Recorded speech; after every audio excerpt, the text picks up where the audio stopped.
दोस्तों, किसी के भी मन की बातें जानने के लिए तीन तरीके होते हैं, लेकिन इन तीनों तरीकों को समझना अति आवश्यक है। यदि आप इन तीनों तरीकों को समझ लेते हैं, तो आप किसी के भी मन की बातें बड़ी ही आसानी से जान सकते हैं, समझ सकते हैं। तो चलिए इसे एक बुद्ध कहानी के माध्यम से समझते हैं कि किस तरह से आप दूसरों की मन की बातें जान सकते हैं, समझ सकते हैं। बहुत समय पहले की बात है, एक छोटा सा गांव था। उस गांव में दो भाई रहा करते थे। बड़ा भाई अंधा था, जिस कारण वो हमेशा घर पर ही बैठा रहता था, और छोटा भाई खेती किया करता था। लेकिन खेतों में अधिक जानवर आने से पूरी फसलें नष्ट हो जाती थी, जिस कारण छोटा भाई बहुत परेशान हो चुका था। तभी उसे एक तरकीब सूझी। एक दिन उसने सोचा, खेतों में से इन जानवर को भगाने के लिए क्यों ना मैं अपने बड़े भाई की मदद लूं। वैसे भी बड़े भैया अंधे हैं, अगर वह खेत में बैठे रहेंगे और जानवरों की आहट आने पर वो उन्हें जोर से चिल्लाकर भगा सकते हैं, जिससे हमारी फसलें बच सकती हैं। इसलिए उन्हें मैं खेत में बिठा देता हूँ। ये सब सोच विचार करने के बाद उसने अपने खेत में ही एक छोटी सी झोपड़ी तैयार की और अपने अंधे भाई को उस खेत में बिठा दिया और उनसे कहा, भैया, यदि कोई जानवर की आहट आपको सुनाई दे तो आप जोर जोर से चिल्लाना। ये सुनकर वो जानवर यहाँ से भाग जाएंगे और हमारी फसलें नष्ट होने से बच जाएगी। बड़ा भाई अपने छोटे भाई की बात मान लेता है और वो उस दिन से खेत में ही रहना शुरू कर देता है। जब भी किसी जानवर की आहट उसे सुनाई देती तो वो तुरंत जोर जोर से चिल्लाना शुरू कर देता, जिससे वो जानवर उसके खेतों से भाग जाते। ऐसा करते करते कई दिन बीत चुके थे। तभी एक दिन उसके खेत में एक हिरण भागता हुआ आता है और वह खेत के बांध को तोड़कर वहां से भाग गया। लेकिन उसी हिरण का पीछा करते हुए एक राजा भी उस खेत में आ पहुंचा। तभी राजा की नजर उस अंधे भाई पर पड़ती है। राजा उस व्यक्ति से कहता है, देखो, मैं यहाँ पर एक जानवर का पीछा करते हुए आया हूँ। क्या तुमने उस जानवर को यहाँ पर देखा है? इस पर वो व्यक्ति कहता है, हे राजन, मैं तो अंधा हूँ, मैं भला किसी जानवर को कैसे देख सकता हूँ। लेकिन मैं आपको इतना जरूर बता सकता हूँ कि जो जानवर मेरे खेतों से होकर भागा है वो आपके लायक नहीं है। आप उसके पीछे अपना समय यूं ही व्यस्त कर रहे हैं। राजा उस अंधे व्यक्ति की बात सुनकर बड़ा अचरज में पड़ गया। वो ये सोचने लगा कि आखिर ये तो अंधा है, फिर इसे कैसे पता कि जिस हिरण को मैं तलाश रहा हूँ वह हिरण मेरे लायक है ही नहीं। ये अंधा व्यक्ति मुझे कैसे बता सकता है? तभी राजा उस अंधे व्यक्ति से कहता है, कहीं तुम मुझसे झूठ तो नहीं कह रहे? एक तरफ तुम ये कहते हो कि तुम अंधे हो और दूसरी तरफ तुम ये भी कह रहे हो कि जो जानवर यहाँ से भागा है वो मेरे लायक नहीं है। इस पर वो अंधा व्यक्ति कहता है, हे राजन, जिसे आप एक हिरण समझ रहे हैं, असल में वो एक हिरण नहीं है बल्कि एक हिरणी है, और वो भी गर्भवती है। और जहाँ तक मुझे ज्ञान है, मैंने कभी किसी राजा को किसी गर्भवती हिरणी का शिकार करते हुए नहीं सुना है। और इसी कारण मैं आपसे ये कह रहा हूँ कि वो हिरणी आपके लायक नहीं है। आप उसके पीछे अपना समय व्यर्थ ना करें। यह सुनकर राजा और भी अचरज में पड़ गया। वो ये सोचने लगा कि आखिर ये अंधा आदमी ये कैसे जान सकता है कि वो हिरणी है और गर्भवती है। राजा कुछ देर सोच विचार करने के बाद अपने सेनापति से कहता है, सेनापति जी, मुझे वो जानवर जिंदा चाहिए, क्योंकि मुझे यह पता करना है क्या वह हिरणी है और क्या वह गर्भवती है। क्योंकि यह अंधा आदमी बहुत विश्वास के साथ कह रहा है और मुझे इस बात की पुष्टि करनी है। यदि वह हिरणी हुई और गर्भवती हुई तो वह हमारे शिकार के लायक नहीं है, क्योंकि हम तो एक हिरण का पीछा कर रहे थे। इसलिए जाओ और पता करो कि क्या वो हिरणी है। सेनापति राजा से आज्ञा लेकर आगे की ओर बढ़ चलता है और कुछ देर बाद जब वह वापस लौट कर आता है तो वह राजा को कहता है, हे राजन, इस अंधे आदमी ने जो भी बातें कही हैं वो बिल्कुल सही हैं। वो एक हिरणी ही है और वह गर्भवती भी है। यह सुनकर राजा आश्चर्यचकित रह गया। उसे समझ नहीं आ रहा था कि आखिर अंधा आदमी कैसे पता कर सकता है कि वह जानवर एक हिरणी है, और तो और वह गर्भवती है। भला एक अंधा आदमी यह कैसे देख सकता है, यह कैसे जान सकता है? आखिर इसे यह कैसे पता चला? ऐसे कई सारे प्रश्न अब राजा के मन में उमड़ने लगे। अब राजा ने यह ठान लिया था कि मुझे इस बात की तह तक पहुंचना ही है कि आखिर यह अंधा आदमी कैसे जानता है कि वह जानवर एक हिरणी है। ये सोचकर राजा उस अंधे आदमी के पास जाता है और उस अंधे आदमी से कहता है, देखो, मैं ये तो नहीं जानता कि तुम सचमुच अंधे हो या नहीं, लेकिन मैं तुमसे एक बात जानने आया हूँ। क्या तुम मेरे प्रश्न का सही सही जवाब दोगे? इस पर अंधा व्यक्ति कहता है, हे राजन, आप जो कुछ पूछना चाहते हैं मुझसे पूछ सकते हैं, मैं आपको बिल्कुल सच सच जवाब दूंगा। इस पर राजा कहता है, देखो, एक तो तुम कहते हो कि तुम अंधे हो और दूसरी तरफ तुमने यह बता दिया कि जिस जानवर का पीछा मैं कर रहा हूँ वह एक हिरणी है, और तो और वह गर्भवती भी है। आखिर तुम्हें यह कैसे पता चला? तुम्हारे खेत में और भी तो जानवर आते होंगे, और भी तो जानवर यहाँ से गुजरते होंगे, फिर तुमने यह कैसे अंदाजा लगाया? तभी वह अंधा व्यक्ति राजा से कहता है, हे राजन, आप जिस हिरणी का पीछा कर रहे थे वही हिरणी जब मेरे खेत में आई, उसकी रफ्तार और उसके भागने की आहट से मुझे यह एहसास हो चुका था कि यह एक हिरणी है, और मेरे खेत की जो बांध है वह बहुत छोटी है, उसकी ऊंचाई ज्यादा नहीं है। यदि कोई हिरण होता तो उस बांध को बड़ी आसानी से लांघ जाता, लेकिन वह हिरणी इस बांध को तोड़कर भागी है, और यदि वह इस बांध को छलांग लगाकर पार करने का प्रयास करती तो इससे उसके बच्चे को खतरा होता, और इसी बात से मैंने यह पता लगा लिया कि वह गर्भवती है। इस कारण वह ज्यादा ऊंची छलांग न लगाकर मेरे खेत की बांध को तोड़ते हुए भाग गई। इस पर राजा के मन में एक और प्रश्न उठा। राजा ने कहा, किंतु तुम्हें कैसे पता चला कि वो एक हिरणी ही है, और भी तो कोई जानवर यहाँ पर आ सकते हैं? इस पर वो अंधा व्यक्ति कहता है, हे राजन, मैं पूरा दिन सुबह शाम यहीं पर बैठा रहता हूँ, और मेरी सुनने की शक्ति बहुत तेज है। मैं ये बाफ जाता हूँ कि कौन सा जानवर मेरे खेत में आया है, और उसी के आधार पर मैं जोर जोर से चिल्लाता हूँ ताकि वो मेरे खेत से भाग जाए और मेरे खेत की फसलों को नष्ट न कर पाए। राजा उस अंधे आदमी का ये जवाब सुनकर पूरी तरह से संतुष्ट हो चुका था। वो मन ही मन ये सोच रहा था कि आदमी भले ही अंधा हो, लेकिन ये तो बड़ा ज्ञानी मालूम पड़ता है। इस आदमी से कुछ ना कुछ तो काम निकलवाना ही चाहिए। ये विचार लिए हुए राजा वहां से वापस अपने महल की ओर लौट जाता है। राजमहल पहुंचते ही राजा उस अंधे व्यक्ति से कहता है, आप तो बड़े ज्ञानी व्यक्ति हैं, आपको किसी भी बात का पता बड़ी आसानी से चल जाता है। आज मैंने आपको यहाँ पर इसलिए बुलाया है क्योंकि मैं आपसे ये जानना चाहता हूँ कि मेरी पत्नी पतिव्रता है या नहीं। इस पर वो अंधा व्यक्ति कहता है, हे राजन, ये कैसा प्रश्न हुआ? इस पर राजा कहता है, मैंने आपसे बिल्कुल उचित प्रश्न किया है, मुझे इस प्रश्न का उत्तर दीजिए। इस पर वो अंधा व्यक्ति कहता है, हे राजन, ये सारी बातें जाने दीजिए। आपकी शादी को इतने साल बीत चुके हैं, और अब आप ये बात क्यों जानना चाहते हैं? आपके मन में ऐसे प्रश्न क्यों उठ रहे हैं? इस पर राजा जिद करते हुए कहता है, देखिए, आपको मुझे इस प्रश्न का उत्तर तो देना ही होगा। यदि आप मुझे इस प्रश्न का उत्तर नहीं देंगे तो मैं आपको मृत्यु दंड दे दूंगा।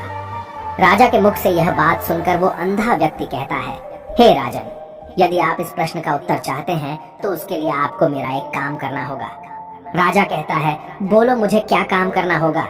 इस पर व्यक्ति कहता है, इसके लिए आपकी पत्नी को मेरे साथ कमरे में अकेले छोड़ना होगा। उस अंधे व्यक्ति की यह बात सुनकर राजा पहले तो क्रोधित हो जाता है, लेकिन फिर कुछ सोच विचार करने के बाद वह उस व्यक्ति की बात मान लेता है और अपने सेनापति को आदेश देता है, सेनापति जी, इस व्यक्ति को और मेरी पत्नी को एक कमरे में कुछ देर के लिए अकेला छोड़ दे। सेनापति बिल्कुल वैसा ही करता है। अब राजा की पत्नी और अंधा आदमी एक कमरे में बंद हो चुके होते हैं। तभी वो अंधा आदमी राजा की पत्नी से कहता है, मुझे आपको छूना है। इस बात पर रानी अत्यधिक क्रोधित हो जाती है और उस अंधे आदमी को वो पकड़ पकड़ कर पीटने लगती है, कभी हाथों से तो कभी लातों से तो कभी पटक पटक कर। इस तरह से उन्होंने उस अंधे आदमी की खूब पिटाई की। उसके बाद किसी तरह से वह अंधा आदमी अपनी जान बचाकर वहां से भाग निकलता है और वह राजा के पास पहुंचता है और वह राजा से कहता है, हे राजन, आपकी पत्नी पतिव्रता नहीं है।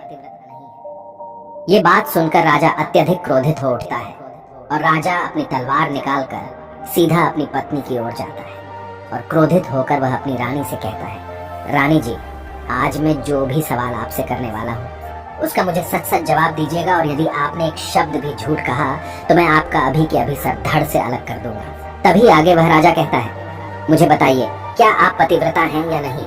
इस पर रानी कहती है, हे राजन, आप भले ही मुझे जान से मरवा दीजिए, लेकिन मैं पतिव्रता नहीं हूँ।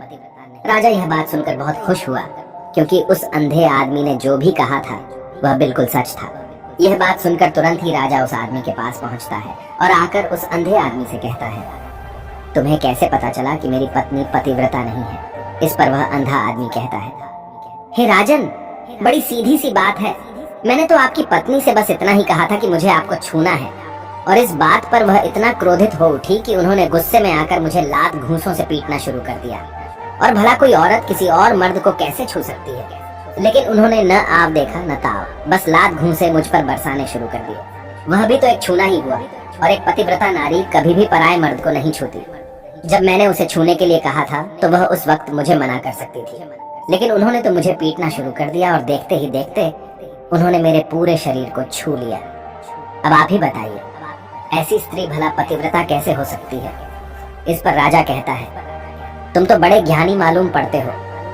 अच्छा ठीक है, चलो तुम मेरे एक प्रश्न का और जवाब दो। यदि तुमने मुझे इस प्रश्न का सही सही जवाब दे दिया तो मैं तुम्हें यहाँ से जाने दूंगा। आगे राजा उस अंधे आदमी से कहता है कि तुम मुझे यह बताओ, क्या मैं सच में अपने पिताजी का ही बेटा हूँ या फिर किसी और का? इस पर वह अंधा भी कहता है, हे राजन, इस बात से आपका क्या लेना देना? आप किसी की भी औलाद हो, आखिर आप हैं तो इस राज्य के राजा, इसलिए इस प्रश्न को जाने दीजिए। लेकिन राजा कहता है, नहीं नहीं, मुझे इस प्रश्न का सही सही जवाब चाहिए, अन्यथा यह प्रश्न मुझे हमेशा परेशान करता रहेगा। इसलिए मैं इसका सही सही जवाब जानना चाहता हूँ। यदि तुम इसका सही सही जवाब दे देते हो तो तुम यहाँ से जा सकते हो, मैं तुम्हें नहीं रोकूंगा। इस पर वह अंधा आदमी कहता है, हे राजन, इसके लिए तो मुझे आपके माँ के पास भी जाने की कोई आवश्यकता नहीं है। मैं आपको अभी अभी यह बता सकता हूँ कि आप किसकी औलाद हैं, लेकिन उससे पहले मैं चाहता हूँ कि आप मुझसे एक वादा करें कि आप मुझ पर क्रोध नहीं करेंगे। राजन ने कहा, मैं तुमसे वादा करता हूँ, मैं तुम पर क्रोध नहीं करूंगा। इसके बाद वह अंधा आदमी राजा से कहता है, हे राजन, आप है तो अपने ही पिता के पुत्र, लेकिन आप पर एक कंजूस सेठ की छाया पड़ी हुई है। ये सुन राजा बहुत क्रोधित हो उठा और वह तुरंत तलवार निकालकर अपनी माँ के पास जा पहुंचा। वह वहां पर पहुंचने के बाद अपनी माँ से कहता है, माँ, मुझे सच सच बताइए, क्या मैं अपने ही पिता का पुत्र हूँ या नहीं? यदि आपने मुझे सही सही नहीं बताया तो वह यहीं पर अपने प्राण त्याग दूंगा। मुझे बताओ क्या सच है? इस पर उस राजा की माँ कहती है, बेटा, तू है तो अपने ही पिता का पुत्र, लेकिन तुम्हारे ऊपर एक कंजूस सेठ की छाया पड़ी हुई है। जब मैं एक बार नहाने के बाद अपना मुंह आईने में देख रही थी, तभी उस कांच के पीछे मुझे एक कंजूस सेठ नजर आता है और उसी की छाया तुम पर पड़ चुकी है। ये सुन राजा बहुत खुश हो जाता है और वह तुरंत दौड़ा दौड़ा वापस उस अंधे आदमी के पास पहुंचता है और उस अंधे आदमी से कहता है, तुम्हें यह कैसे पता चला कि मुझ पर एक कंजूस सेठ की छाया पड़ी हुई है? इस पर वह आदमी कहता है, हे राजन, आपने मुझसे कई सारे सवाल पूछे जिनका जवाब मैंने आपको सही सही दिया है। यदि कोई और राजा होता तो मुझे इसके बदले में ढेरों सारे इनाम मिल चुके होते, लेकिन अब तक आपने एक फूटी कौड़ी तक नहीं दी है। इस बात से ही मैंने अंदाजा लगा लिया था कि आप बहुत कंजूस हो। यह बात सुनकर राजा जोर जोर से हंसने लगा और कहता है कि आप जो भी मांगेंगे वह मैं आपको अवश्य दूंगा, लेकिन मुझे यह बताओ कि तुम्हें कैसे पता चल जाता है कि कौन सी बात सही है और कौन सी गलत? तुम किसी भी बात का इतना सटीक और सही जवाब कैसे दे पाते हो? इस पर वह अंधा आदमी कहता है, हे राजन, मैं तो वैसे ही अंधा हूँ। यदि मेरी आंखें होती तो मैं किसी की भी मन की बातें बड़ी सरलता से जान लेता। मन की एक भाषा होती है और यह भाषा मनुष्य के शरीर के व्यवहार के रूप में देखी जा सकती है। उसकी आंखों से, उसके होठों से, उसके काम करने के तरीके से, उसकी क्रियाओं से पता किया जा सकता है कि उसके मन में क्या चल रहा है। उसके आधार पर हम किसी के भी मन की बातें जान सकते हैं। लेकिन मैं तो अंधा हूँ, मैं देख नहीं सकता, इसलिए मैं क्रियाओं से देखता हूँ। यदि मुझे कोई बात जाननी हो तो अगले आदमी को कुछ काम देना पड़ता है, जिस पर वह व्यक्ति किस प्रकार काम करता है, किस तरीके से इस काम को करता है, उसके आधार पर ही मैं यह पता कर पाता हूँ कि उसके मन में क्या चल रहा है। तभी वह राजा कहता है, तो क्या इसका अर्थ यह हुआ कि मैं भी किसी के मन की बातें जान सकता हूँ? इस पर वह अंधा आदमी कहता है, हे राजन, अवश्य आप भी किसी भी व्यक्ति के मन की बात जान सकते हैं, किंतु उससे पहले आपको अपने ऊपर काम करना होगा, और वह काम है अपने मन को शांत करना, अपने मन को वर्तमान में लाना होगा, जिसके लिए मैं आज आपको 3 तरीके बताने वाला हूँ। और ये तीनों ही तरीके बड़े ही आसान और सरल हैं। किंतु हे राजन, उससे पहले आपको एक काम करना होगा, अपने मन को एकाग्र करना होगा। जब हम अपने मन को एकाग्र करते हैं, अपने मन को वर्तमान में लाते हैं, तो हम दूसरे के मन की बात जान सकते हैं, क्योंकि वह आदमी अभी भी अपने मन में वर्तमान में ही सोच रहा है, और हमें भी मन को वर्तमान में ही लाना होगा। तभी हम उसके मन की बातें जान सकते हैं। यदि हम अतीत में हुई घटनाओं के बारे में सोच रहे हैं तो वह जो अगला आदमी वर्तमान में सोच रहा है, वर्तमान में अपने मन में बात कर रहा है, वह हम कैसे जान पाएंगे? क्योंकि हम तो अतीत की घटनाओं में डूबे हुए हैं। इसलिए किसी के भी मन की बात जानने के लिए सबसे पहले हमें हमारे मन को एकाग्र करना होगा, उसे वर्तमान में लाना होगा। आगे वह व्यक्ति राजा से कहता है, हे राजन, जो 3 तरीके मैं आपको बताने वाला हूँ, इन 3 तरीकों से बड़ी आसानी से किसी के भी मन की बातें जान सकते हैं। उसके बाद वह अंधा आदमी राजा से कहता है, हे राजन, जो सबसे पहला तरीका है वह है आंखों पर ध्यान देना। किसी व्यक्ति से बात करते वक्त उसकी आंखों में देखना, उसकी आंखों पर ध्यान देना जो सबसे ज्यादा जरूरी है, क्योंकि आंखें बोलती नहीं पर बहुत कुछ कह जाती हैं। यदि हम किसी व्यक्ति की आंखों के इशारों को समझना सीख जाएं, हम यह जान पाएंगे कि व्यक्ति के दिमाग में क्या चल रहा है, वो क्या सोच रहा है और अभी वह क्या करने वाला है।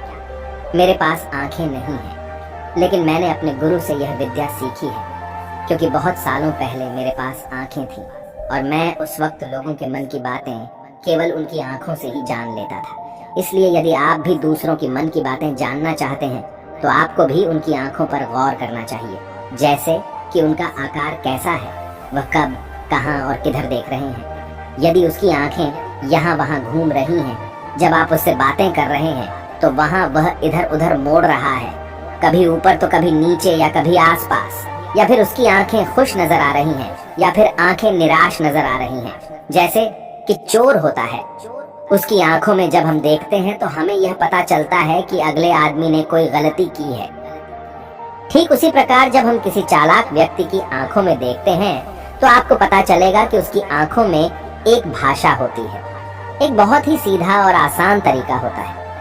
यदि आपको यह पता लगाना है कि सामने वाला व्यक्ति आपसे झूठ कह रहा है या फिर सही, तो आपको उसकी आंखों पर ध्यान देना अति आवश्यक है। यदि आपसे बात करते वक्त वह व्यक्ति अपनी आंखें यहाँ वहाँ घुमा रहा है, ऊपर नीचे, इधर उधर, दाएं बाएं, हर जगह देख रहा है, तो इसका अर्थ यह हुआ कि वह उस बात से निकलने का कोई रास्ता ढूंढ रहा है, वो कोई झूठ बना रहा है। यदि सामने वाला व्यक्ति आपसे कुछ झूठ कहने का प्रयास कर रहा है तो वह आपसे नजर नहीं मिलाएगा, वह यहाँ वहाँ देखेगा, ऊपर नीचे देखेगा, लेकिन वह आपकी आंखों में आंखें डालकर कभी नहीं देख पाएगा, क्योंकि उसे डर है कि यदि उसने आपकी आंखों में आंखें डालकर देखी तो उसका झूठ पकड़ा जाएगा और लोगों को सच्चाई का पता चल जाएगा। और इसी प्रकार कुछ और भी भाषाएं होती हैं। जब आप किसी की आंखों में आंखें डालकर यह देखना शुरू कर देंगे कि उसके हाव भाव क्या है, ठीक उसी प्रकार चेहरे के हाव भाव होते हैं, जिससे हम मन की बातें बड़ी आसानी से समझ सकते हैं और इन्हें भी समझना बहुत जरूरी है। कभी कभी कोई व्यक्ति अपने चेहरे से जैसे आंख, होंठ और बहुत से कुछ अलग अलग व्यवहार करता है। यदि आप किसी व्यक्ति के चेहरे में गौर करेंगे तो आप आसानी से समझ पाएंगे कि वह व्यक्ति निराश है, जब व्यक्ति बहुत उदास है, या फिर वह बहुत खुश है, या फिर उसे कोई बहुत बड़ा दुख है, वह अपने अंदर क्या महसूस कर रहा है। ये सारी बातें हम उसके चेहरे के हाव भाव से पता कर सकते हैं। फिर चाहे इंसान जुबान से कुछ बोले या ना बोले, लेकिन आप उसके चेहरे से सब कुछ पता कर सकते हैं। आगे व्यक्ति राजा से तीसरा तरीका बताते हुए कहता है, हे राजन, इसी प्रकार तीसरी भाषा भी है, अर्थात तीसरा तरीका भी है, और वह है हाथों के इशारे और शरीर का व्यवहार। मन की बात समझने के लिए हमें हाथ के इशारे और शरीर के व्यवहार को समझना बहुत आवश्यक है।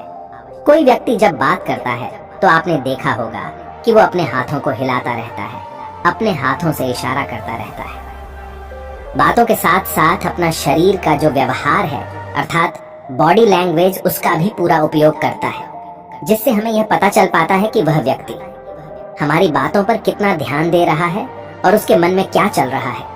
शरीर के व्यवहार को देखने के लिए उसके हाथ मटकाने, शरीर मटकाने और चेहरे पर बार बार हाथ लाने, हाथों का एक दूसरे से मसलना, ऐसी बहुत सी क्रियाएं होती हैं, उस पर हमें ध्यान देना अति आवश्यक है। मन की बात को समझने के लिए हमें शरीर के व्यवहार को भी समझना पड़ता है। यदि हम इन 3 तरीकों को सही तरीके से ध्यान देकर इन 3 तरीकों को अच्छे से समझ लेते हैं तो हम बहुत जल्दी किसी भी व्यक्ति के मन की बातें बड़ी सरलता और सहजता से जान सकते हैं। इसलिए यदि आपको किसी के मन की बातें जानी हैं तो आपको उसकी आंखों पर, उसके चेहरे पर, उसके शरीर के हाव भाव को और उसके हाथों को ध्यानपूर्वक देखना और समझना होगा, जिससे आप यह समझ पाएंगे कि आखिरकार उसके मन में क्या चल रहा है और वह क्या सोच रहा है। लेकिन उनसे पहले आपको अपने मन को एकाग्र करना होगा, शांत करना होगा और अपने मन को वर्तमान में लाना होगा। तभी आप उस व्यक्ति की इन सभी क्रियाओं पर ध्यान दे पाएंगे, उन्हें समझ पाएंगे। अन्यथा आप यदि अतीत की घटनाओं में व्यस्त हैं, भविष्य की योजनाओं में व्यस्त हैं, तो आप उस व्यक्ति के हाव भाव पर कभी ध्यान ही नहीं पाएंगे और न ही आप कभी यह समझ पाएंगे कि आखिर उस व्यक्ति के मन में क्या चल रहा है, वह क्या सोच रहा है। आपने देखा होगा कि ऐसे कई बड़े संत महात्मा हैं जो बड़ी ही शांति से आपको देखते हैं और आपको देखकर ही ये बता देते हैं कि आपके मन में क्या चल रहा है, आप उनसे क्या जानने आए हैं। और इसका सबसे बड़ा प्रमुख कारण यही है कि वह आपको पढ़ सकते हैं, आपको समझ सकते हैं, आपकी मन की बातें जान सकते हैं, क्योंकि उनका मन एकाग्र है, शांत है। और यही कारण है कि वह आपके मन की बातें बड़ी सरलता से समझ जाते हैं। यदि आपने अब तक पूरी कहानी को सुना है तो मैं आपसे एक छोटा सा अनुरोध करना चाहता हूँ। कृपया इस चैनल को सब्सक्राइब करें ताकि मैं आपके लिए और भी ऐसी ही ज्ञान से भरपूर कहानियां लेकर आ सकूं। नमो बुद्धाय। मिलते हैं एक नई कहानी के साथ अगली वीडियो में।